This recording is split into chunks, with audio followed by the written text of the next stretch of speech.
വിപിൻ ആരാ വിപിൻ? വിപിൻ തന്നെ സ്റ്റാർട്ട് ചെയ്തോളൂ. വിപിനോ? Nipin. Okay Nipin, let's start with Nipin.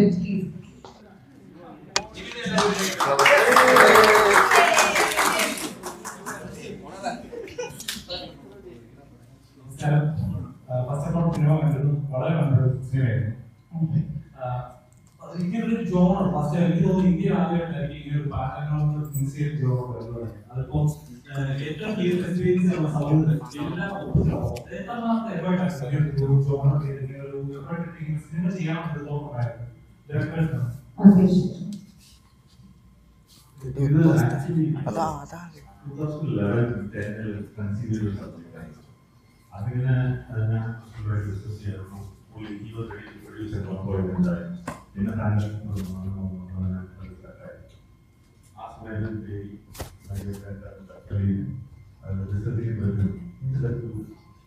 and he had also come to market from and produce it and that a movie. അങ്ങനെ conception provided. Also got experiences that we were personal control reality or reality and seeing that and characters. This is my story real life interest behind the scenes. Paranormal experience. Other than not to do it. Other than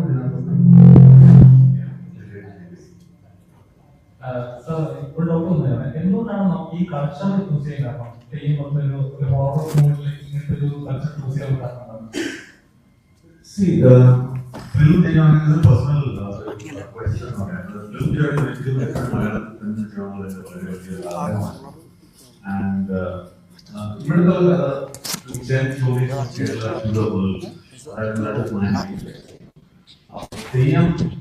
Theyyam നമ്മുടെ ഈ ancestor worship theyyam very beautifully sets together.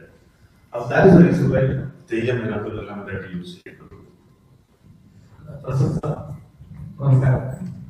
നമസ്കാരം sir, ഇങ്ങനൊരു project കേട്ടപ്പോൾ സൗണ്ടിന്റെ പ്രാധാന്യത്തോളം സാറിന് ഊഹിക്കാനുള്ളതായിരിക്കും. അപ്പം എത്രത്തോളം അതായത് മലയാളത്തിൽ ഇങ്ങനെ ഒരു പ്രോജക്റ്റ് എന്റെ സിഗ്നേച്ചർ ആയിരിക്കണം എന്നുള്ളതിൽ തന്നെയായിരുന്നു ഈ ഒരു പ്രോജക്റ്റ് മാറ്റർ മനസ്സിലുണ്ടായിരുന്നത്? ഇല്ല, അങ്ങനെ സിഗ്നേച്ചർ സംഭവമില്ല. ബേസിക്കലി നമ്മളൊരു ഈ ജോണറിൽ ഒരു സിനിമ ചെയ്യുമ്പോഴും ഈ ശബ്ദമിട്ട് ഒറ്റയിട്ട് ആൾക്കാരെ പേടിപ്പിക്കുന്ന പരിപാടി അത് വേണ്ട എന്ന് ഞാൻ ഒരു ബേസിക് ഡിസൈൻ കൺസെപ്റ്റിൽ അങ്ങനെ വേണ്ട എന്ന് തന്നെ തീരുമാനിച്ചിട്ട് I want to work in fear as an emotion.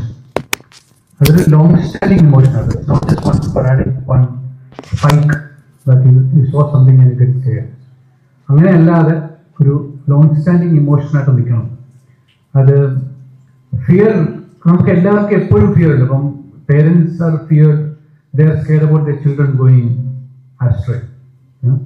നമ്മൾ കുട്ടികൾ ബൈക്കിൽ പോകുമ്പോഴും അവർക്ക് എന്തെങ്കിലും സംഭവിച്ചു പോകും, ബൈക്കിൽ പോകാൻ പാടില്ല. അല്ലെങ്കിൽ it's just constantly in our psyche, fear as an emotion. അത് ഒരു സിനിമയിൽ നമ്മൾ കാണിക്കുന്ന ഒരു പ്രത്യേക സ്റ്റോറിയിൽ how do you weave it in, and sound has the ability to bring people take inside the film. I wanted to work a very ambisonic sound design so that people stay put, people stay with the film and yet feel, there is a sense of danger happening.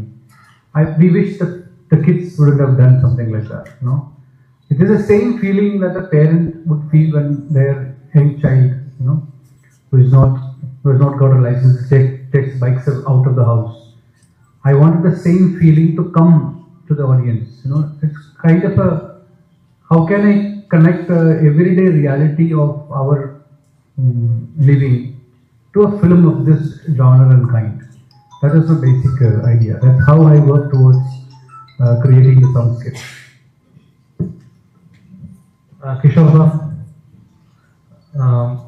ഇതിനകത്ത് ഒരു portion ഉണ്ട്, എനിക്ക് പറയാൻ പറ്റത്തില്ല കാരണം ഒരു ഫേസിൽ വരുന്ന എക്സ്പ്രഷൻസും കാര്യങ്ങളും ഒരു മൾട്ടിപ്പിൾ പേഴ്സൺ ഒരു ഷിഫ്റ്റ് ചെയ്യുന്ന ഒരു ഇതുണ്ട്. അപ്പോൾ ഒരു സ്ക്രീനിൽ അത് കാണുമ്പോൾ പ്രേക്ഷകൻ നല്ലോണം ഫീൽ ചെയ്യും. ഒരു അത് പെട്ടെന്ന് ഷിഫ്റ്റ് ആകുന്ന ഒരു മുഖത്ത് മാത്രം വരുന്ന എക്സ്പ്രഷന്റെ ഒരു ഫീലിംഗ് ഉണ്ട്. ഇങ്ങനൊരു ക്യാരക്ടറിലേക്ക് മാറാനായിട്ട് ട്രാൻസ്ഫോം ചെയ്യാനായിട്ട് എത്രത്തോളം എഫേർട്ട് ഉണ്ടായിരുന്നു? Sorry, I'm just going to take 1 second. എല്ലാവരും mobile on the silent ludo, please. May I request you just put your phones on silent? Thank you. Thank you. There's an effort there, but everything was written beforehand. முதலே வந்து writer Sonika Sajith எல்லாருமே சேர்ந்து நல்லா எழுத்துருந்தாங்க என்னென்ன வேணும் என்னென்ன changes ஆகுங்கிறது. So thanks to Sajith. அந்த ப்ராசஸ் ரொம்ப ஈஸியாச்சு. when you do something challenging like this in a single shot, அதுவும் பண்ணுறோம் இது பண்ணுறோம் எல்லாமே புரிய வைக்கிறோங்க போது and the ease of communicating from the director actually helps. That's how it helped.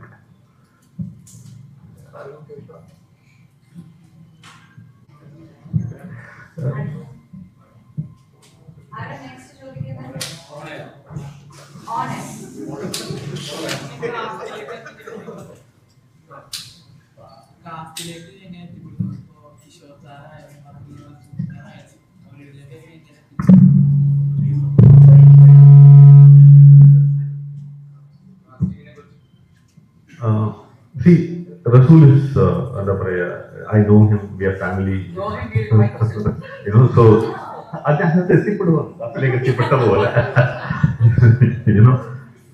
and we are like family. So like you said, we are nepo cousins. So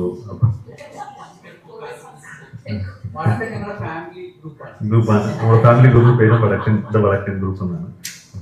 So he was always there to take advice, to support for everything. But in terms of the cast, ഇപ്പോൾ ആരെയും മനസ്സിൽ ഉദ്ദേശിച്ചിട്ടല്ല ഇത് ഞാൻ ഒന്നിച്ചിട്ട് എഴുതി തുടങ്ങിയത്. ഞങ്ങൾ കഥാപാത്രം ഉണ്ടായിരുന്നു മനസ്സിൽ. ഞങ്ങൾ അതിനുശേഷം അതിനൊന്ന് ഫ്ലഷും ബോൺസും എല്ലാം വന്നതോടുകൂടി we were just discussing who do we talk, who all we talk to. അങ്ങനെ ഇതിന്റെ നമ്മുടെ executive producer one day sitting with us suggested Kishor's name, and I immediately called. We set up a meeting with him, told him the story, and he said, I thought he will make me do 3-4 rounds of narration. Only after that, when do we start shooting? And it's only task like it. Then everything else was easy. All of them, one by one, everything fell in place from there. ഇത് completely ഒരു പരീക്ഷണ ചിത്രമാണ്. അപ്പോൾ ഇതിന്റെ thread എവിടുന്നായിരുന്നു? ഇതിന്റെ ആദ്യത്തെ thread ഇതിങ്ങനെ ചെയ്യാനൊരു ഐഡിയ വന്നിട്ടുള്ളത്? ഇത് കംപ്ലീറ്റ് ഒരു എക്സ്പെരിമെന്റൽ മൂവിയാണ്. അപ്പൊ ഇതിന്റെ ഫസ്റ്റ് ത്രെഡ് എവിടുന്നായിരുന്നു ഇതിങ്ങനെ ചെയ്യാനൊരു ഐഡിയ, ഫസ്റ്റ് തോട്ട്? ഇപ്പൊ നമ്മളിപ്പോ റിയാലിറ്റി ഷോ നോക്കുവാണെങ്കിൽ ഇപ്പൊ നമ്മുടെ ലോകത്ത് നടക്കുന്ന എല്ലാം ഒരു reality somebody all the world with stage, all the people are played by somebody else, അങ്ങനെ ഒരു സംഭവമാണ് നടക്കുന്നത്. ഇപ്പൊ ബിഗ് ബോസ് നോക്കിയാലും ബിഗ് ബോസിന്റെ പീപ്പിൾ ആൾക്കാർക്കുള്ള അഡിക്ഷൻ നോക്കി look at all those things, everything is controlled by somebody. You can see elements of authoritarianism in these things. അപ്പൊ ആ ഒരു ത്രെഡിൽ നിന്നാണ് ആ റിയാലിറ്റി ഷോയുടെ കൺസെപ്ഷൻ തുടങ്ങിയത്. അപ്പൊ അതിനകത്ത് ഇപ്പൊ പാരനോമൽ സ്റ്റോറീസ് ചെയ്യാനും ഗോസ്റ്റ്ലി വിഷൻസ് ചെയ്യാനും one of the best mediums is hidden camera treatment, അല്ലെങ്കിൽ സെക്യൂരിറ്റി ക്യാമറയിൽ കാണുന്ന വിഷ്വൽസ് നമ്മൾ യൂട്യൂബിൽ പോയി നോക്കി കാണാൻ കഴിയും. എന്താ പറയുക, ഗോസ്റ്റ് കോട്ടൺ ക്യാമറ എന്നൊക്കെ പറഞ്ഞിട്ട് സെക്യൂരിറ്റി ക്യാമറയിലുള്ള ഗോസ്റ്റ്ലി ഇമേജസ്. അപ്പൊ അത് ആൾക്കാരുടെ മനസ്സിൽ കിടപ്പുണ്ട്. അപ്പൊ അങ്ങനെയാണ് ആ ഒരു നെഗറ്റീവിൽ എത്തിയത്. പ്ലസ് ഞാൻ നേരത്തെ പറഞ്ഞതുപോലെ ഞാൻ MTV ഗേൾസ് നൈറ്റ് എന്നൊരു ഹൊറർ റിയാലിറ്റി സീരീസ് ചെയ്യുന്ന സമയത്ത് ഇതേ ട്രീറ്റ്മെന്റ് ആണ് അതിനകത്ത് യൂസ് ചെയ്തിരുന്നത്. So I had successfully attempted it and it was successful then. So it's very easy for me to adapt it to this format. Then everything just took off from there.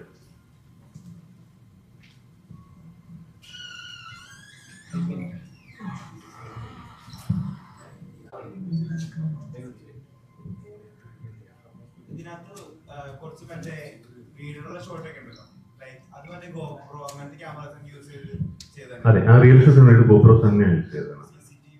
അതല്ല, എല്ലാം റിയലിസത്തിന് വേണ്ടി അത് തന്നെയാണ് use ചെയ്തത്.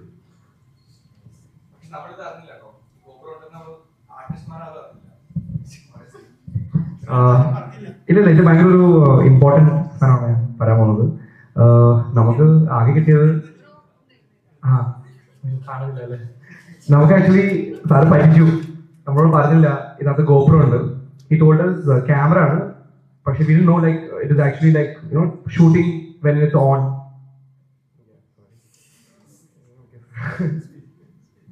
Yeah, so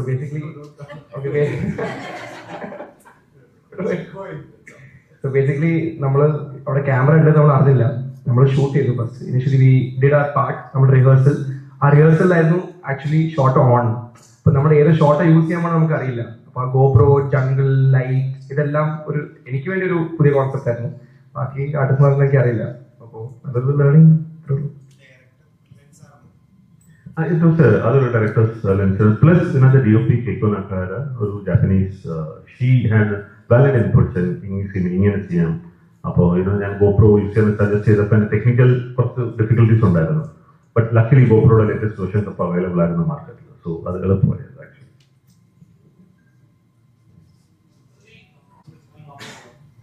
എനിക്ക് ഒരിക്കലും അതേ same character തന്നെ റിപ്പീറ്റ് ചെയ്യണമെന്നൊരു ആഗ്രഹം അങ്ങനെ പ്രത്യേകിച്ചില്ല.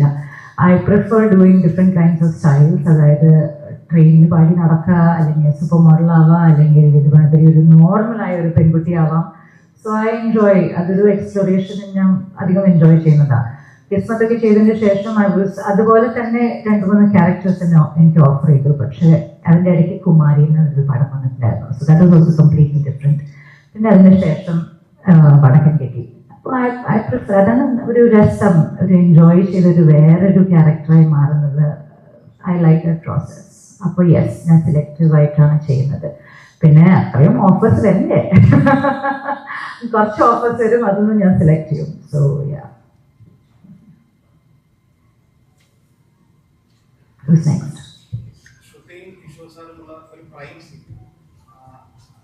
എല്ലാ കാര്യങ്ങളും റിവീൽ ചെയ്ത് തുടങ്ങുന്ന ഒരു സീനുണ്ട് കോറിഡോറിൽ നടന്നിട്ടുള്ള സീൻ.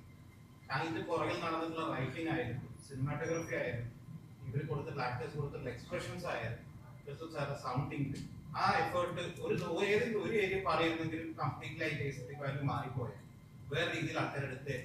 പക്ഷെ എല്ലാം റൈറ്റ് ടൈം റൈറ്റ് പോയിന്റിൽ വർക്ക്ഔട്ട് ആയിരുന്നു, അതിൻ്റെ അടുത്ത effort.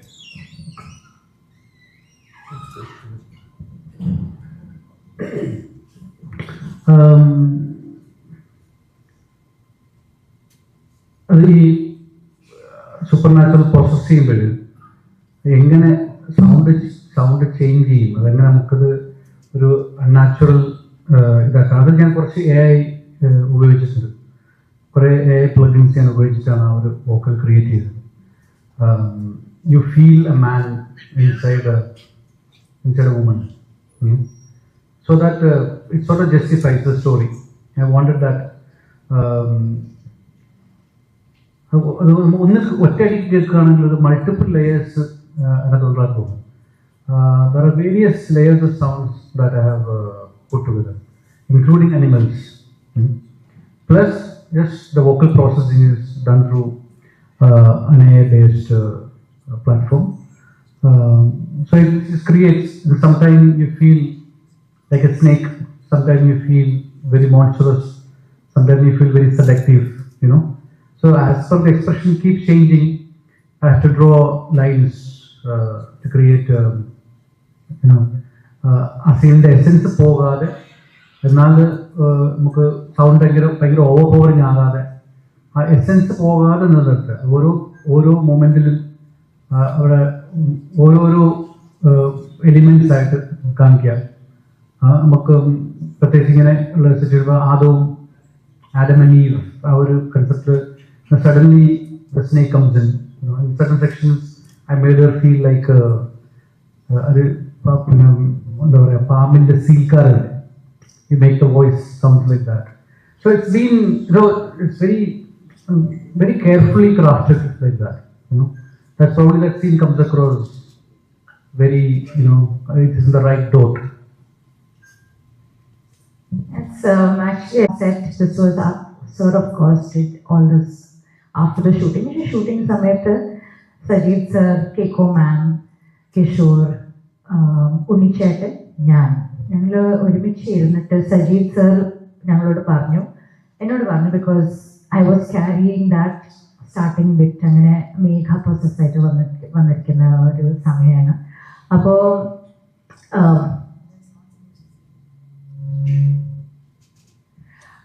Sajid sir said that, Shruti, you tell me, നിങ്ങൾ പറയൂ, ഇതാണ് പോയിട്രി, ഇതാണ് ഇതിൻ്റെ അർത്ഥം, ഇതാണ് സീൻ, നമുക്ക് ഇത് എങ്ങനെയാണ് ഇത് ക്രാഫ്റ്റ് ചെയ്തെടുക്കുക. So he had some suggestions. Keiko ma'am പറഞ്ഞു, ഓക്കെ ശ്രുതി എങ്ങനെയാണ് ഇപ്പോൾ ഇത് വാക്ക് ചെയ്യാൻ പോകുന്നത്, അതുപോലെ ലൈറ്റ്, ഇതാണ് കോറിഡോർ, ഇതാണ് നിങ്ങളുടെ ഒരു ഏരിയ, ഇതിൽ വെച്ചിട്ട് എങ്ങനെയാണ് ഇത് ഒരു കെയർഫുള്ളി കൊറിയോഗ്രാഫ് ചെയ്തത്. നിങ്ങൾ കറക്റ്റാണ് പറഞ്ഞത്, എല്ലാതും ഓൺ പോയിന്റ് ആണ്. എന്ന് വെച്ചാൽ ആ ലൈറ്റിങ് ഓൾസോ മേഘയുടെ മനസ്സിൽ നടക്കുന്ന ചില ഫീലിങ്സ്, ചില മാറ്റങ്ങൾ അതിനനുസരിച്ചിട്ട് അതുപോലെ ലൈറ്റ് ചെയ്തു. If you see he is reacting also to മേഘയെ കാണാൻ പറ്റും, പക്ഷെ മേഘയുടെ ഈ മനസ്ഥിതി മാറിയ വേറൊരു വേഷം കാണാൻ പറ്റും. സോ നമ്മളെല്ലാവരും ഒരുമിച്ച് ഇരുന്ന് ഡിസ്കസ് ചെയ്തിട്ട് വളരെ കെയർഫുൾ ആയിട്ട് വീവ് ചെയ്തിട്ട് തന്നെയാണ് ഈ അത് സ്ട്രക്ചർ ക്രിയേറ്റ് ചെയ്തത്. അല്ലെങ്കിൽ it would have gone to a different tangent and we were very careful. അതായത് അത്രയും ഡെലിക്കേറ്റ് ആയൊരു പോയിന്റാണ് പടത്തിൽ. So it was very important that ആ എസ്തറ്റിക് വാല്യൂ മെയിൻറ്റെയിൻ ചെയ്യാൻ. And we thoroughly rehearsed it, നല്ലപോലെ പ്രാക്ടീസ് ചെയ്തിട്ടാണ് അത് എടുത്തത് shot. And you can see the final product of it. സാറും പോസ്റ്റിൽ അത് വർക്ക് ചെയ്തിട്ട് ഇറ്റ് വാസ് വണ്ടർഫുൾ അല്ലേ? യെസ്. ഇല്ല, അത് ഞാൻ ആക്ച്വലി ഒരു ഷോർട്ട് സ്റ്റോറി എഴുതിയിട്ടുണ്ടായിരുന്നു. അപ്പോൾ അവിടെ നിന്നാണ് stories it's like A marriage of multiple things. So അപ്പം ഈ പാരനോർമൽ സംഭവം ഞങ്ങളെ 10 വർഷം മുന്നേ TV സീരീസ് ചെയ്തുന്ന സമയത്ത് ഈ സ്റ്റോറിയുടെ മൈത്തോളജി ഇതിനകത്ത് വളരെ നൈസായിട്ട് ബ്ലെൻഡ് ചെയ്യുന്നുണ്ട്. അങ്ങനെയാണ് അത് automatic. It was A very nice blending. It happen natural. ഒരു ഫാനിന്റെ കണ്ടന്റ് ആണല്ലോ, മറ്റു ഭാഷകളിലേക്ക് റിലീസ് ചെയ്യുന്നുണ്ടോ? എങ്ങനെയാണ് അതിന്റെ പ്ലാനിങ് ഒക്കെ? മറ്റു ഭാഷകളിലേക്ക് ചെയ്തിട്ട് ഇപ്പം കറന്റ് മറ്റു ഭാഷകളുടെ വർക്ക് നടന്നുകൊണ്ടിരിക്കുകയാണ്. Immediately that will happen. സിനിമയിലേക്ക് എങ്ങനെ കാസ്റ്റ് ചെയ്യപ്പെടുന്നു? ആക്ച്വലി ഞാനിത് ഓഡിഷൻസ് കണ്ടായിരുന്നു. അന്നേരം ശ്രീബച്ചേട്ടനായിരുന്നു എന്നെ ഇതിൻ്റെ ഓഡിഷൻസിനെ പറ്റി പറഞ്ഞത്. അന്നേരം അത് കിട്ടിയപ്പോൾ ഞാൻ ഓഡിഷൻ ചെയ്തു. അന്നേരം ഞാൻ ബോംബെയിലായിരുന്നു താമസിച്ചുകൊണ്ടിരിക്കുന്നത്. ആൻഡ് സോ അന്നേരം ശ്രീബച്ചേട്ടൻ വന്നപ്പോൾ ഓഡിഷൻ ചെയ്തു, വീഡിയോ എടുത്തു. തന്നെ ഞാൻ സജിത് സാറിനെ ആക്ച്വലി കാണാൻ പോയായിരുന്നു. And he told me the whole story. And the next morning I woke up and traveled in it, but then I selected I actually, and I was just really grateful. I still remember traveled എനിക്ക് yes പറഞ്ഞപ്പോൾ ഞാൻ actually ഒന്ന് കാര്യമായിരുന്നു, എൻ്റെ അമ്മയുണ്ടായിരുന്നു. Because ഞാൻ കുറേ വർഷങ്ങളായിട്ട് ആഗ്രഹിക്കുന്നതായിരുന്നു ഒരു ഫിലിമിൽ അഭിനയിക്കാനും പാട്ട് പാടാനും. And thankfully, thanks to everyone, I was able to make that happen. And I had the privilege to work with Rasool sir, Sajid sir, Kishore sir, Shruti ma'am, and JD sir, and Unir sir, Vijiba, Kiko Nakahara, everyone, Aryan, Gari, actually everyone, really, team, Merin Miracle, like, and the other movie, and actually, I would have it felt like home. And yeah, thank you for everything, genuinely.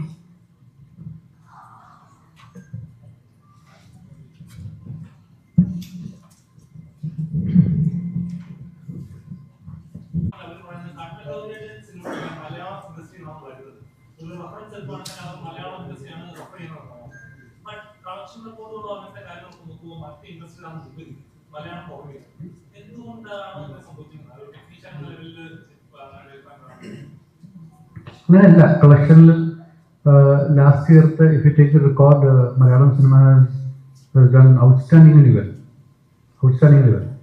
ഇപ്പം നമ്മൾ കേരളത്തിന് പുറത്ത് നിൽക്കുന്നുണ്ട്. when we look back, Kerala and Malayalam cinema is the most dynamic film industry today.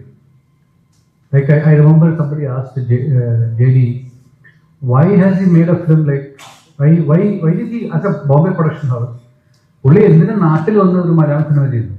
The answer to that was very, very interesting. He said, I see the best of technicians working in Bombay Indian cinema are Malayalis, most of them. And world standard content is coming from Malayalam cinema. So I want to do a film. I want to make a film. This is the best way to make a film. As Malayalis, our collective responsibility is that when somebody like him, കേരളത്തിന് പുറത്ത് ഇവിടെ വന്ന് നമ്മുടെ ലാംഗ്വേജിൽ cinema എടുക്കുമ്പോൾ it become our collective responsibility to make that film a success. And I think to make Vadakan a success is our collective responsibility. മലയാളത്തിൽ ഒരു cinema ചെയ്തിട്ട് ഇനിയും എങ്ങനെയുണ്ട്, ഇവിടെയുള്ള ഒരു എക്സ്പീരിയൻസ് എങ്ങനെയായിരുന്നു, അതുപോലെ ഇനിയും ഒരു മലയാള സിനിമ ചെയ്യാനുള്ള ചാൻസ് ഉണ്ടോ, മലയാളത്തിൽ വീണ്ടും ഇൻവെസ്റ്റ് ചെയ്യാൻ? I think my experience has been fantastic. And like what Rasil sir said, the best part was the professionalism and the quality of work which came out of it, and that you all see. And at Orbit Studios, our vision when we started off, this is our debut film on the studio side, was that we want to make a film which can travel the globe. And this film has traveled the globe and won awards across all big continents. That we were able to achieve there. My next project, I think this was also a sizable project in terms of the budget which was allocated on the film. We are looking forward to crossing 100 crore barriers, if I have to say that. We are ready to make more films here. We want to make bigger films here. I think, like what Rasul said, I think audiences will love Vadakan. Then Vadakan 2 will come, and that will be a bigger, grander one. And there will be more to come. That's what we are thinking at the studio end.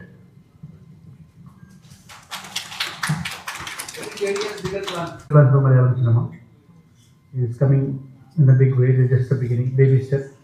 Please encourage him. Go buy tickets. Please watch in theaters. Kanish എങ്ങനെ ഉണ്ടായിരുന്നു രാത്രിയിലെ അനുഭവങ്ങളൊക്കെ? അതൊരു വളരെ വിചിത്രമായ ഒരു ചോദ്യം. അല്ല, ഇതിന്റെ മാക്സിമം ഷൂട്ട് രാത്രിയിലായിരുന്നു. സോ അതുകൊണ്ട് തന്നെ നമ്മൾ ഇപ്പൊ നേരത്തെ ആര്യം പറഞ്ഞ പോലെ നമുക്ക് തന്നിരുന്ന ടോർച്ചിലെല്ലാം ക്യാമറ ഫിറ്റ് ചെയ്തിട്ടുണ്ടായിരുന്നു. പക്ഷെ നമുക്കത് അറിയില്ലായിരുന്നു ആദ്യത്തെ ദിവസങ്ങളിലെല്ലാം. നമ്മൾ ടോർച്ച് കൊണ്ടുപോകുന്ന സ്ഥലത്തൊക്കെ ക്യാമറ ആക്ച്വലി അതെല്ലാം കാണുന്നുണ്ട്. നമ്മളൊന്ന് താഴെ വീണ് കഴിഞ്ഞാല് നമ്മുടെ കേക്കു നഖാര, നമ്മുടെ DOP പുള്ളിക്കാരി പറയും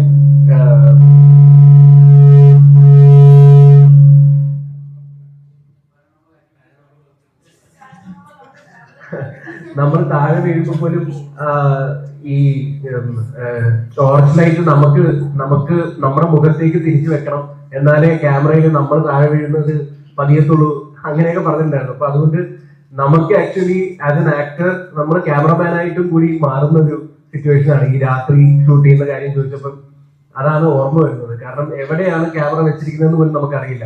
ചില മരത്തിന്റെ മുകളിലും പിന്നെ വേറെ ഏതൊക്കെയോ കോർണറിലും ഒക്കെയാണ് കിണറിലൊക്കെയാണ് ക്യാമറ ഫിറ്റ് ചെയ്തിരിക്കുന്നത്. അപ്പൊ നമ്മൾക്ക് ആസ് എൻ ആക്ടർ നമ്മളെപ്പോഴും ഒരു ക്യാമറയ്ക്കാണ് നമ്മൾ റിയാക്ട് ചെയ്യുന്നത്. You are reacting to a camera, you want to be camera favouring. അതൊന്നുമില്ല ഇവിടെ. നിങ്ങൾ ആ സിറ്റുവേഷൻ എങ്ങനെ റിയാക്ട് ചെയ്യുമോ അത് റിയാക്ട് ചെയ്തോളൂ, ഞങ്ങൾ പിടിച്ചോളാം എവിടെന്നെങ്കിലും എന്നുള്ള രീതിയിലായിരുന്നു. അപ്പൊ അതുകൊണ്ട് as an actor it was A very new experience.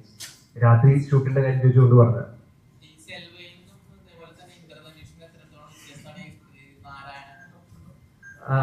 നിങ്ങൾ പറഞ്ഞിട്ടില്ലേ, സെൽവയെ പോലെയല്ല, ഇന്ദ്രധനുഷിനെ പോലെയും അല്ല.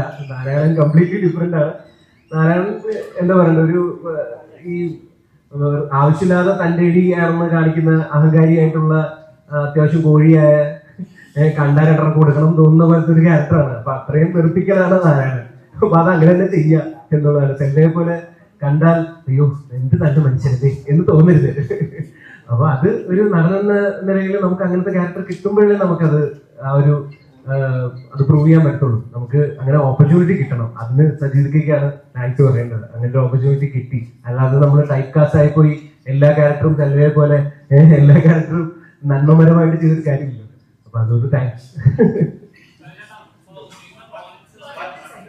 Guys, unfortunately, Rasul sir and Kishore sir ഇപ്പോൾ എയർപോർട്ടിലേക്ക് പോവാൻ ഇപ്പോൾ അവർക്ക് late ആവാണ്. They have to catch a flight. അപ്പോൾ ഇവർക്ക് എന്തെങ്കിലും questions ഉണ്ടെങ്കിൽ please ask them and then we continue.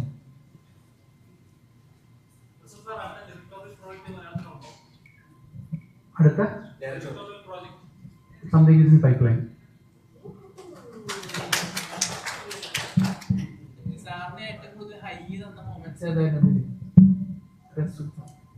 എന്താണ് ഏറ്റവും കൂടുതൽ ഹൈ തന്ന ഒരു മൊമെന്റ് എന്തായിരുന്നു? ഒരു portion high moment. I think for me it is the last 5 minutes of the film, because it's also you don't generally find in a movie like this, any thrillers or any kind of film that borders between a thriller and a ghost story. You don't get to explore someone is going through redemption in his life. So that part of the film to me is my personal favorite. So the last 5 minutes is really, really nice and goes in the water. And actually the whole how the film began, the whole painting comes back and story of the afterlife and everything. It's just, for me, it's the watch that going reverse. And I like the name of the watch also. Quite a, so many things that are very, I don't want to take the name, but very Nolan-esque in that sense.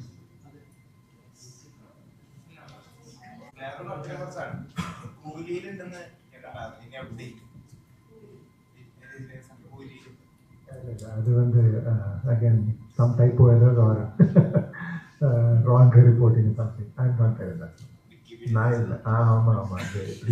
எப்படி வந்ததுன்னு தெரியல. அதுக்கு பணம் வாங்கணும் producer கிட்ட.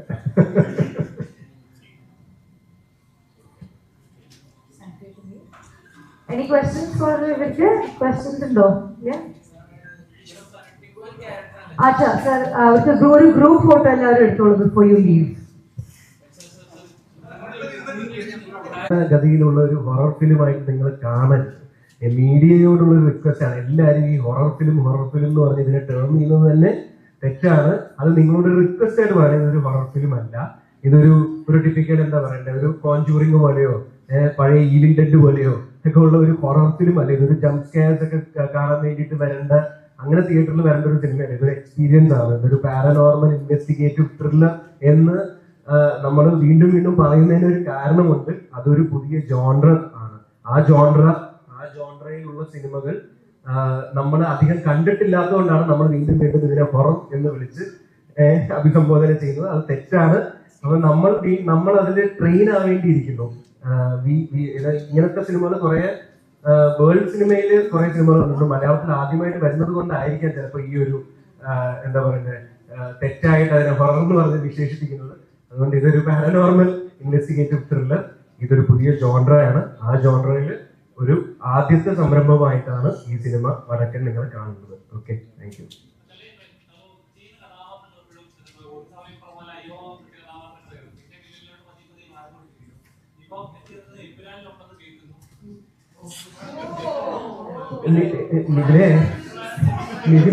വെറുതെ ഒരു click ബേസിന് വേണ്ടിയിട്ടുള്ള ചോദ്യം പോലെ ആയിപ്പോയി. ഞാൻ എന്തിനാണെന്നില്ല.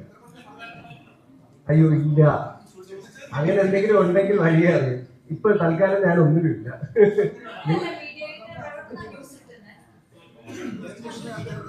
ഉണ്ടായിരുന്നെങ്കിൽ എന്ന് ഞാൻ ആഗ്രഹിക്കുന്നു, പക്ഷെ ഇല്ല, അതൊന്നും നടക്കുന്നത്. ഇപ്പൊ അടുത്തത് സത്യത്തില് ഊർവശി ചേച്ചി പ്രൊഡ്യൂസ് ചെയ്യുന്ന ഒരു സിനിമയാണ്.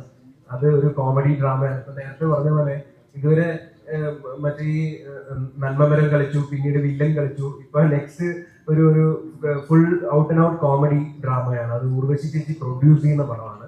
ചേച്ചിയും ഞാനുമാണ് ത്രൂ ഔട്ട് അതിനകത്ത് ലീഡ് റോൾ ചെയ്തിരിക്കുന്നത്. അത് മറ്റൊരു അവസരത്തിൽ അതിനെക്കുറിച്ച് നമുക്ക് സംസാരിക്കാം.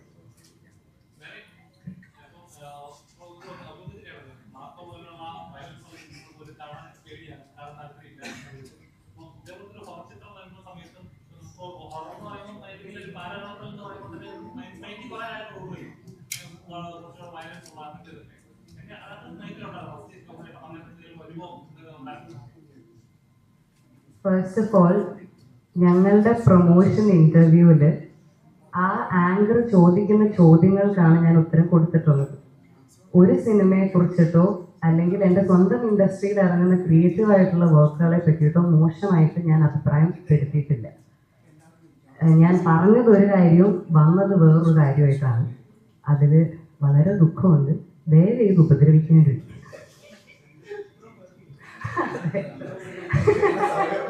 നല്ല സിനിമകളൊക്കെ വന്ന് ജീവിതം ഒന്ന് സന്തോഷമായി വരുമ്പോൾ ഞങ്ങളൊക്കെ സപ്പോർട്ട് ചെയ്യേണ്ടത് നിങ്ങൾ തന്നെ ഞങ്ങളെ താഴെ ഇടാൻ നോക്കുന്നു. ഒന്നുകൂടെ ആ ക്വസ്റ്റ്യൻ ഒന്ന് പറയൂ. Like what you really wanted to no.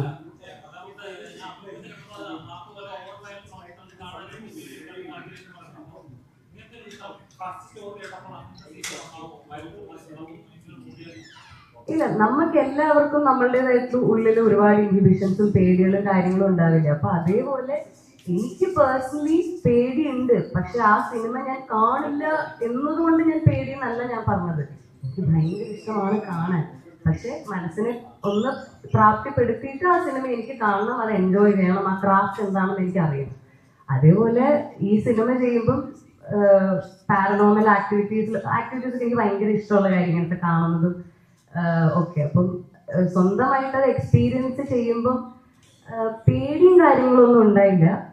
കാരണം ഞങ്ങൾ എല്ലാവരും ഒരുമിച്ച് തന്നെ ഫുൾ ടൈം ഷൂട്ട് ചെയ്തതും കാര്യങ്ങളും. അപ്പൊ ആരും അങ്ങനെ ഒറ്റയ്ക്കൊന്നും അങ്ങോട്ടും ഇങ്ങോട്ടും മാറിപ്പോകാനുള്ള അവസരങ്ങളൊന്നും ഉണ്ടായിട്ടില്ല. പിന്നെ it was A fun shoot.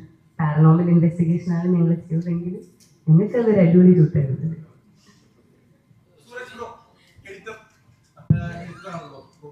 അപ്പോ ഈ ഒരു സിനിമയ്ക്ക് ടോർച്ചിൽ ക്യാമറ, ഗോപ്രോ ആയിട്ട് ക്യാമറ, അവിടെ ഇവിടെ കൂടെ 10-16 ക്യാമറ ഉപയോഗിച്ചു എന്നൊക്കെ പറഞ്ഞു. അപ്പൊ ഇത്രയും വലിയൊരു സംഭവത്തെ എഡിറ്റിംഗ് ഉണ്ടായിരുന്ന ഒരു ടാസ്ക് എന്തായിരുന്നു? ഞാൻ ആക്ച്വലി ഈ സിനിമയിൽ കണക്ട് ആവുന്നത് ശ്രീപചേട്ടൻ വഴിയാണ്. ശ്രീപചേട്ടനാണ് സജീദിനെ പരിചയപ്പെടുത്തിയത്. അങ്ങനെ സജീദ് വന്ന് കഥ പറഞ്ഞു.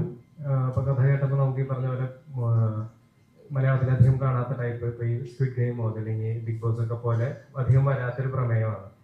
അപ്പോൾ ചെയ്യാമെന്ന് തീരുമാനിച്ചു. അത് കഴിഞ്ഞ് ഷൂട്ട് തുടങ്ങി കണ്ടന്റ് വന്നപ്പോഴാണ് എനിക്ക് മനസ്സിലായത് ശ്രീപചേട്ടൻ എന്തിനാണ് എന്നെ കണക്ട് ചെയ്തിരുന്നത്. അതായത് ഞങ്ങൾ കഴിഞ്ഞൊരു 5-6 വർഷം വനിതാ ഫിലിം അവാർഡ് ചെയ്തിട്ടുണ്ടായിരുന്നു. അപ്പോൾ വനിതാ ഫിലിം അവാർഡ് നൈറ്റിന് ഏകദേശം ഇതുപോലെയാണ്. ഏകദേശം ഒരു 10-15 ക്യാമറ ഉണ്ടാവും അറ്റ് എ ടൈം. അപ്പോൾ ആ ഒരു എക്സ്പീരിയൻസ് ഉള്ളത് കൊണ്ടാണെന്ന് തോന്നുന്നു ശ്രീപചേട്ടൻ പരിചയപ്പെടുത്തിയത്. എന്തായാലും എൻ്റെ രണ്ടാമത്തെ ടാസ്ക് എന്ന് പറയുന്നത് സജീദ് എഡിറ്ററാണ്. സജീദ് ടീമിലെല്ലാം എഡിറ്ററായിരുന്നു. അപ്പോൾ ഒരു എഡിറ്ററുടെ കൂടെ എങ്ങനെ വർക്ക് ചെയ്യുന്നൊരു ടെൻഷൻ ഉണ്ടായിരുന്നു എനിക്ക്. പക്ഷെ തുടങ്ങി കഴിഞ്ഞപ്പോൾ എനിക്ക് മനസ്സിലായി, അതായത് ഒരു എഡിറ്ററുടെ കൂടെ എഡിറ്റ് ചെയ്യാനാണ് ഏറ്റവും സുഖം. കാരണം നമ്മൾ എന്താ ചെയ്യാൻ പോകണമെന്നുള്ള കൃത്യമായിട്ട് അറിയാം. ആദ്യമേ തന്നെ പ്ലാനുകളുണ്ട്. അപ്പം എന്നെ സംബന്ധിച്ച് വളരെ ഈസി ആയിരുന്നു. പിന്നെ ഞങ്ങൾ കുറച്ചധികം കാലം എന്താ പറയുക വർക്ക് ചെയ്തു. അതിൻ്റെ ഇടയിൽ പറഞ്ഞാൽ കലവനും ചിന്താണ്ടൊക്കെ സംഭവിച്ചു. എന്തായാലും എല്ലാവരും തിയേറ്ററിൽ തന്നെ കാണാൻ ശ്രമിക്കുക.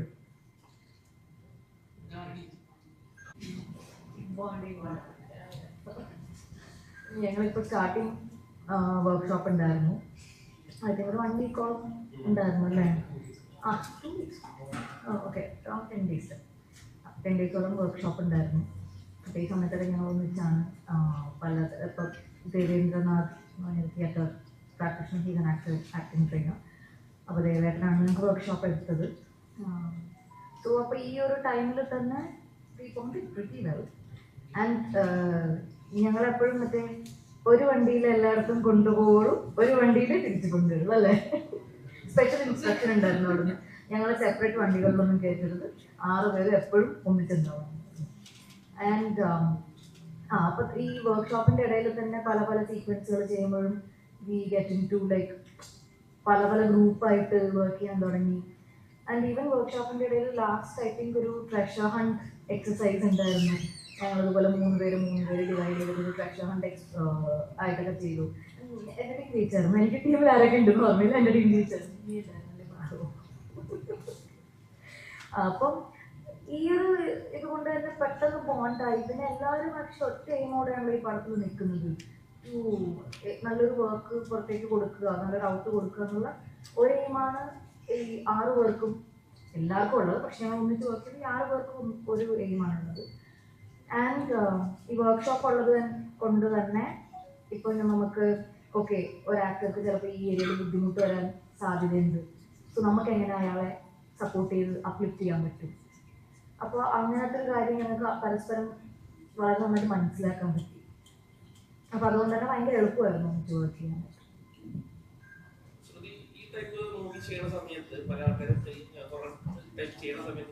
Paranormal thriller investigation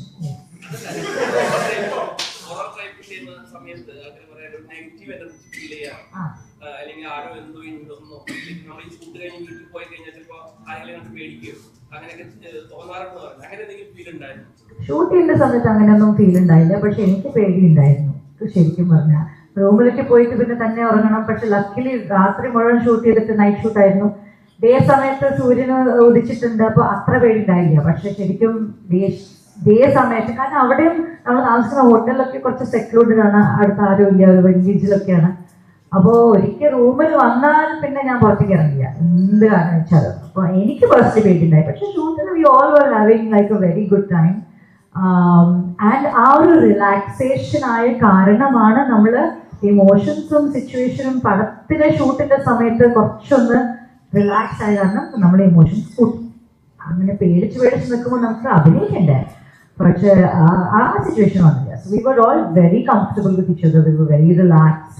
V have a very good director, വളരെ ഈസി ഗോയിങ് ഡയറക്ടറാണ്. എനിക്ക് ചിത്ര കിട്ടില്ല, പക്ഷേ കുറച്ചൊക്കെ ചിത്ര കിട്ടിയിട്ടുണ്ടെന്ന് ഞാൻ കേട്ടു അല്ലേ. സോ ഹി മെയ്ഡ് എവ്രിബഡി, പ്രത്യേകിച്ച് അത് കറുത്ത ചെറുക്കുന്ന ചെറുക്കൻ.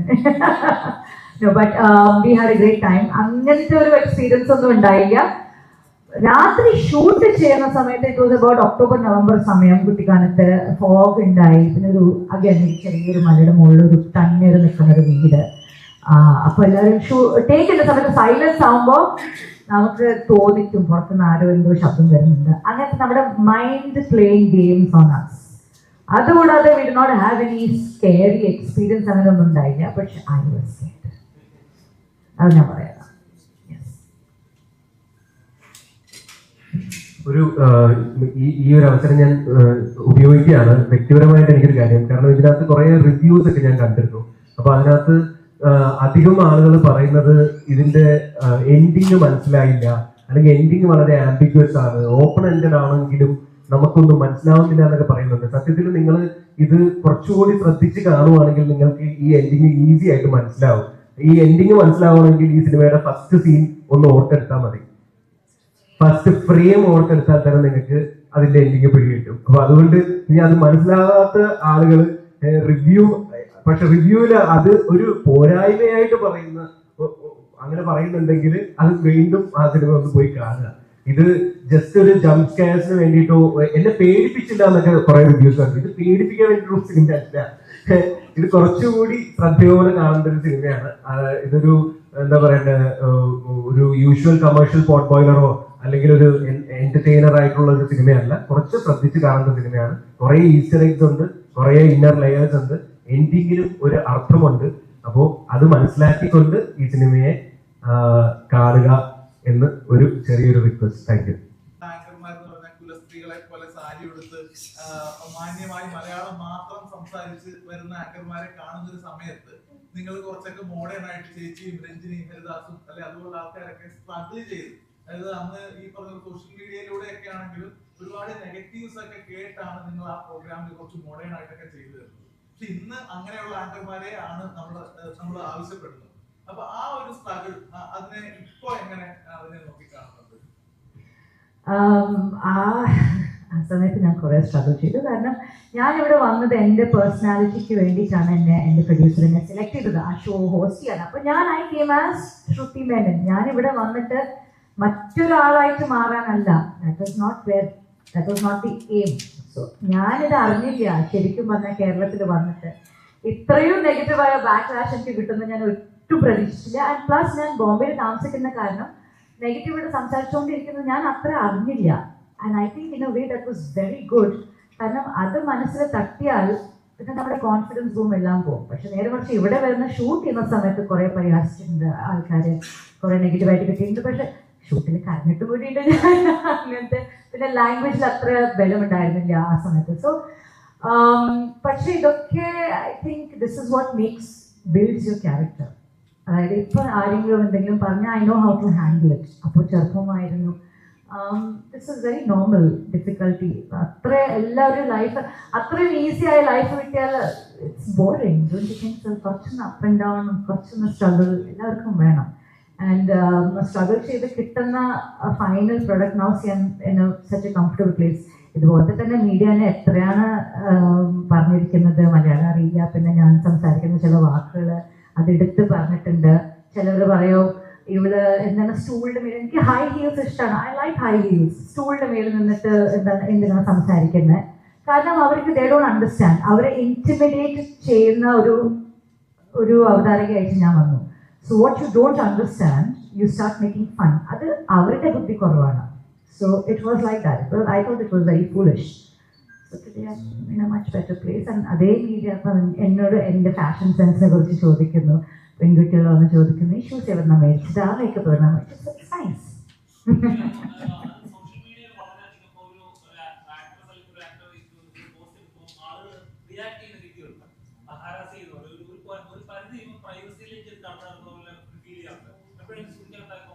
ഓഫ് കോഴ്സ് ഞാൻ കുറേ എന്നെ സോഷ്യൽ മീഡിയയിൽ ട്രോൾസ് വന്നിട്ട് അത് പറയും ഇത് പറയും. I don't know how many of you all എന്നെ ഫോളോ ചെയ്യുന്ന അറിയില്ല. പക്ഷെ ഇപ്പോൾ ട്രോൾ വന്നാൽ ഞാൻ നേരെ തിരിച്ചു കൊടുക്കും. ആൻഡ് ഒരു I think about 2 years ago ഞാൻ ശരിക്കും കൊടുക്കുമായിരുന്നു. Because they used to talk smack about my mother, my body. എൻ്റെ ബോഡിയെക്കുറിച്ച് വൃത്തികേട് പറയുക, എൻ്റെ അമ്മയെക്കുറിച്ച് വൃത്തികേട് പറയുക, എൻ്റെ ഫാമിലിയെക്കുറിച്ച് വൃത്തികേട് പറയുക. അപ്പം ഞാനും അതേപോലെ തന്നെ ട്രോളിങ് ട്രീറ്റ്മെൻറ്റ് അവിടെയും അമ്മയെ വിളിച്ച്, ആ ചേച്ചിയെ വിളിച്ച്, അനിയത്തെ വിളിച്ച്, നിന്റെ അമ്മയുടെ no, അതല്ല ശരിയല്ല ഞാൻ പറയുന്നത്. No, I used to say what your mother has is exactly what every other woman has. You comment on my body, I'm a woman. If your mother has the same thing, and hasn't she taught you any manners? അതുപോലെ തുടങ്ങിയപ്പോൾ ശരിക്കും trawling has like vanished. ഇപ്പം ആരൊന്നും പറയില്ല. ഇപ്പം ഞാനും എനിക്ക് അത്ര ദേഷ്യമൊന്നും വരാറില്ല. കുറച്ച് മെച്ചോറിറ്റി ഒക്കെ വന്നപ്പോൾ it's terrible guys. That's all.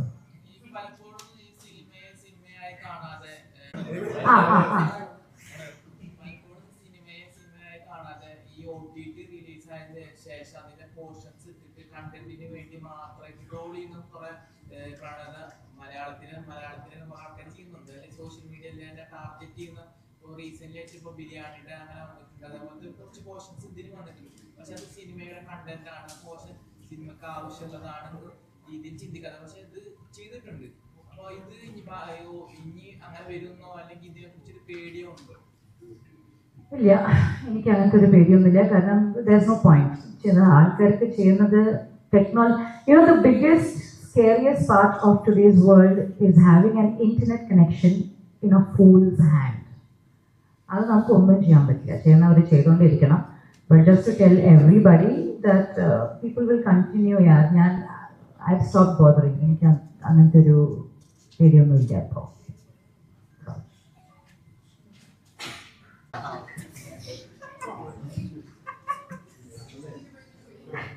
Thank you, Namaskaram.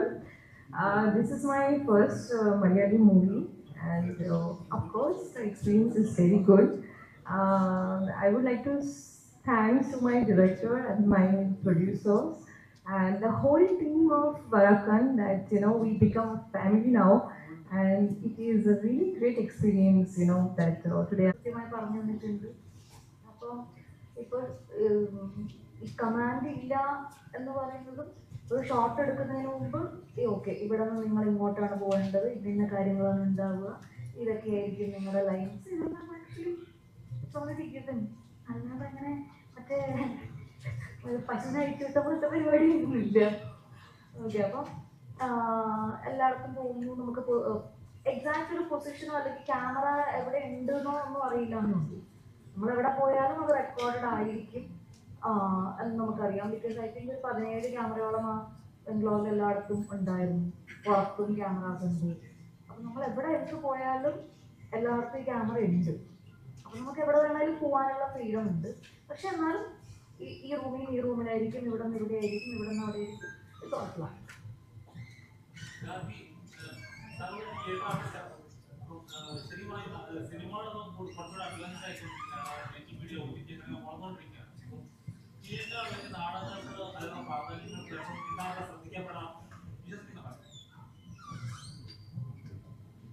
നിങ്ങൾ നാടകം കാണാൻ പോകാറുണ്ടോ? ഏതാ കണ്ടത്? ഓക്കെ, എത്ര നാടകം മൊത്തം കണ്ടിട്ടുണ്ട്? ഏതാ? 8-10. എത്ര സിനിമ കണ്ടിട്ടുണ്ടാവും? കുറേ ആ വ്യത്യാസം മനസ്സിലായില്ലോ. അതുണ്ട്. കാര്യം എനിക്ക് തോന്നുന്നു നമ്മുടെ കൾച്ചറിൽ നാടകം ഉണ്ടായി വരുന്നത് ഒരു പ്രൊട്ടസ്റ്റിൻ്റെ ഒക്കെ ഭാഗമായിട്ടാണ്. അപ്പോൾ നമുക്കൊരു അതെ, ഒരു പ്രൊട്ടസ്റ്റിൻ്റെ ഭാഗമായിട്ടാണ് നാടകം നമ്മുടെ കൾച്ചറിൽ ഉണ്ടായി വരുന്നത്. അതൊരു ആർട്ട് ഫോമിനേക്കാൾ ഉപരി ഒരു പ്രതിഷേധമായിരുന്നു. അത് പിന്നെയാണ് നമുക്ക് കുറച്ചുകൂടെ നമ്മൾ അതിനെ വീണ്ടും വർക്ക് ചെയ്യുന്നു. ഇപ്പൊ പല പല സപ്പോർട്ട് ചെയ്യണം അങ്ങോട്ട്. അപ്പോൾ ഓരോ തവണ നാടകം ചെയ്യുമ്പോഴും ഇതിന്റെ ചെലവ്, അതേ ചെലവ് വീണ്ടും വീണ്ടും ഉണ്ടാകും. അപ്പോൾ ഇതിൽ നിന്ന് നമുക്കൊരു പ്രോഫിറ്റ് ഉണ്ടാകണമെങ്കിൽ ഒരുപാട് കാലം ഇത് കളിക്കേണ്ടി വരും. അപ്പം അങ്ങനത്തെ ഒരുപാട് ബുദ്ധിമുട്ടുകൾ ഉള്ളത് കൊണ്ട് തന്നെ നാടകം സിനിമയുടെ അത്ര പോപ്പുലർ അല്ല. പക്ഷെ അതേസമയം നമ്മളിപ്പോൾ ഇപ്പോൾ UK പോവുകയാണെങ്കിൽ അവിടെ തിയേറ്ററിന് ഒരു ടിക്കറ്റ് കിട്ടുക എന്ന് പറഞ്ഞാൽ only the most rich people can afford A theatre ticket. അവിടെ ഒരു എലീറ്റ് സ്വഭാവമാണ് തിയേറ്ററിനുള്ളത്. അതായത് ഒരു സാധാരണക്കാരന് അഫോർഡ് ചെയ്യാൻ പറ്റാത്തൊരു സാധനമാണ് അവിടെ ആ കൾച്ചറിൽ തിയേറ്റർ. സിനിമ ആർക്ക് വേണോ കാണാൻ പറ്റും, പക്ഷെ നാടകം കാണണമെങ്കിൽ നാടകത്തിലുള്ള ആക്ടേഴ്സിനും നല്ല രീതിയിലുള്ള റെമ്യൂണറേഷൻ വേറൊരു കൾച്ചറിലുണ്ട്. അപ്പോൾ നമ്മുടെ കൾച്ചറിൽ ഞാൻ പറഞ്ഞ് പ്രൊട്ടസ്റ്റായി തുടങ്ങിയത് കൊണ്ട് നമ്മളിപ്പോഴും അങ്ങോട്ടൊരു അതിനൊരു ആർട്ട് ഫോമായിട്ട് കണ്ടു വന്നിട്ടില്ല എന്ന് തോന്നുന്നു. അതുകൊണ്ട് ഇപ്പോഴും നാടകങ്ങൾ ചെയ്യണമെങ്കിൽ എപ്പോഴും പൊളിറ്റിക്കൽ ആയിരിക്കണം എന്ന് പറഞ്ഞിട്ടുള്ളൊരു കോൺസെപ്റ്റ് ഇപ്പോഴും ഭയങ്കര സ്ട്രോങ് ആയിട്ട് നിലനിൽക്കുന്നുണ്ടെന്ന് തോന്നുന്നു. ഇന്റർകണക്റ്റഡ് അതുകൂടെ പറഞ്ഞിട്ട് നമുക്ക് വേണമെങ്കിൽ അവസാനിപ്പിക്കാം. അതായത് കലേഷ് പറഞ്ഞതുപോലെ ഇതൊരു ഹൊറർ സിനിമയല്ല, ദയവ് ഇതിൽ ഹൊറർ സിനിമയായിട്ട് പറയുന്നത്. ഹൊറർ സിനിമ എന്ന് പറയുമ്പോഴത്തേക്ക് ആൾക്കാരുടെ എക്സ്പെക്ടേഷൻ ജംപ് സ്കെയർ, ബ്രൂട്ടാലിറ്റി ഇതെല്ലാം. ഇതിനകത്ത് അതൊന്നുമില്ല. ഇതിനകത്ത് ബ്രൂട്ടാലിറ്റി, ഇതിന്റെ ഹൊറർ എന്ന് പറയുന്നത് ഒരു അണ്ടർലൈൻ സോഷ്യൽ ഒരു ഒരു ഒരു ഒരു ഒരു കോസ് ആണ്. ഇപ്പൊ നമ്മളിപ്പോ ജാപ്പനീസ് ഹൊറർ ഫിലിംസ് വളരെ എക്സൈറ്റിംഗ് ആണെന്ന് പറയുള്ളൂ. അപ്പോൾ അതിന് കാരണം എന്ന് പറഞ്ഞാൽ ഈ ഹിരോഷിമ, നാഗസാക്കി ഇങ്ങനെയുള്ള ബോംബിങ്സ്, ആ സംഭവങ്ങളൊക്കെ നടന്ന് അവരുടെ സൈറ്റിനുള്ളിൽ അങ്ങനെ ഒരു സ്റ്റാർ കിടപ്പുണ്ട്. കൊറിയൻ ഹൊറർ ഫിലിംസ് ഇത്രയും ബ്യൂട്ടിഫുൾ ആണുള്ള കാരണം എന്ന് പറഞ്ഞാൽ അതെല്ലാം സെറ്റ് ചെയ്തിരിക്കുന്ന സ്കൂൾസിലാണ് സെറ്റ് ചെയ്തിരിക്കുന്നത്. അപ്പൊ അതുപോലെ ഈ വടക്കിലും അതുപോലെ ഒരു അണ്ടർലൈൻ ഒരു സോഷ്യൽ കറണ്ട് ഉണ്ട്. അത് കേരളമായിട്ട് ഡീപ്പായിട്ട് കണക്റ്റഡ് ആയിട്ടുള്ള ഒരു സംഭവമാണ്. അത് സിനിമ കാണുന്നതിന് മനസ്സിലാവുന്നത്. അതുകൊണ്ടാണ് കലേഷ് പറഞ്ഞതുപോലെ നേരത്തെ ഫസ്റ്റ് ഫ്രെയിം അത് വളരെ ഫേമസ് പെയിന്റിംഗ് ആണ് സിനിമ സെറ്റ് ചെയ്യാൻ ലാൻഡ് ചെയ്യാൻ ഉദ്ദേശിച്ചിരിക്കുന്നത്. ജോണി പട്ടേലിന്റെ ഒരു വളരെ 1515 വന്ന Sharon crossing the river sticks എന്ന് പറഞ്ഞൊരു വളരെ ഫേമസ് പെയിന്റിംഗ്. അപ്പൊ അതിനകത്ത് ഒരു ആള് ഒരു റിവർ ക്രോസ് ചെയ്യുന്നു, ഒരു ഒരു ഒരു സോളിനെയും കൊണ്ട് റിവർ ക്രോസ് ചെയ്യുന്നു. അപ്പുറത്ത് നരകം, ഇപ്പുറത്ത് സ്വർഗം. അതാണ് ആ പെയിന്റിംഗ്. ഫുൾ സിനിമ എന്താണെന്ന് ആ ഒറ്റ പെയിന്റിംഗിൽ എസ്റ്റാബ്ലിഷ് ചെയ്തിട്ട് ഫസ്റ്റ് ഫ്രെയിം, അതിന്റെ കൺക്ലൂഷൻ ലാസ്റ്റ് ഫ്രെയിമിലും കൊണ്ടുവരുന്നുണ്ട്. അപ്പോൾ ഈ ഒരു നരേറ്റീവാണ് ഫുൾ സർക്കിൾ പോകുന്നതിനകത്ത്. അല്ലാതെ ഇത് ജംപ് സ്കെയറോ ഇതൊന്നുമല്ല. It is A super natural film. അതിനകത്ത് ലവ്, ഒരു അൺറെക്യൂട്ടഡ് ലവിന്റെ ഒരു ഒരു ലെയർ ഉണ്ട് അതിനകത്ത്. നമ്മുടെ കുറെ സോഷ്യൽ ഈവിലിന്റെ കുറേ എലമെന്റ്സ് ടച്ച് ഓൺ ചെയ്യുന്നുണ്ട് ഇതിനകത്ത്.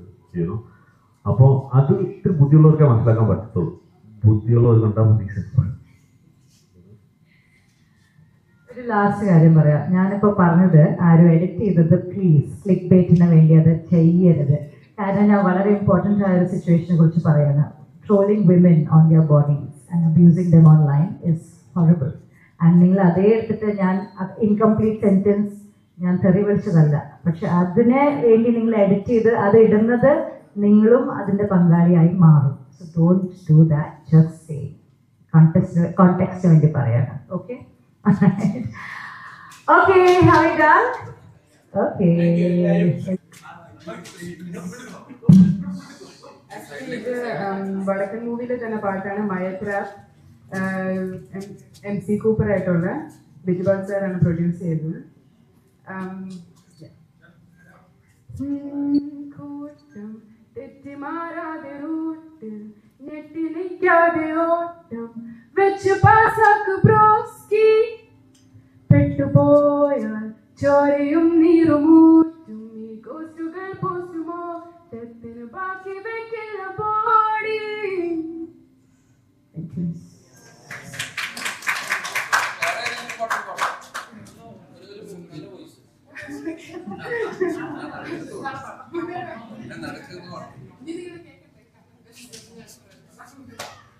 Thank you guys. Thank you very much.